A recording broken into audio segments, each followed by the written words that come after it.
കോഴിക്കോട് കാരന്തൂരിൽ വീട് കുത്തിത്തുറന്ന മോഷണം 35 പവൻ സ്വർണവും 4000 രൂപയും മോഷ്ടിച്ചു. 5 കിലോമീറ്റർ ചുറ്റളവിലെ CCTV ദൃശ്യങ്ങൾ പരിശോധിക്കുമെന്ന് മെഡിക്കൽ കോളേജ് ACP പ്രേമചന്ദ്രൻ പറഞ്ഞു.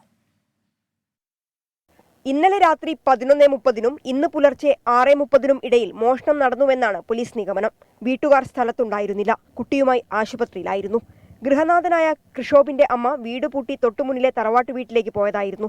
ഇന്നലെ രാത്രി ഞാൻ പൂട്ടി ഒക്കെ പോയി. ഇന്ന് രാവിലെ വീട്ടിലെ വേലക്കാരി വന്നപ്പോൾ അടിച്ചു തുടയ്ക്കാൻ വേണ്ടി താക്കോലിൻ്റെ വീട്ടിൽ നിന്ന് എടുത്ത് വന്നപ്പോൾ ഗേറ്റ് തുറന്ന് കിടക്കുന്നുണ്ട്. മുന്നിലെ ഡോറ് തുറക്കാൻ പോയപ്പോൾ അത് തുറന്നെടുക്കുന്നുണ്ട്. അപ്പോൾ റൂമിൽ കയറി വെക്കുമ്പോൾ ഒക്കെ വാരി വലിച്ചിട്ടിരിക്കുന്ന അളമാരികളൊക്കെ. അപ്പോൾ ഞാൻ ചെറിയ മോനെ വിളിച്ച് വന്ന് നോക്കുമ്പോൾ എല്ലാം കൊണ്ട്. മുൻവശത്തെ വാതിൽ എന്തോ ആയുധം ഉപയോഗിച്ച് കുത്തിത്തുറന്നാണ് കള്ളൻ അകത്തു കയറിയത്. മുകളിലെയും താഴത്തെയും അലമാരകളിലെ വസ്ത്രങ്ങൾ വലിച്ചുവാരിയിട്ടിട്ടുണ്ട്. CCTV ദൃശ്യങ്ങൾ ഉൾപ്പെടെ പരിശോധിക്കുമെന്ന് ACP.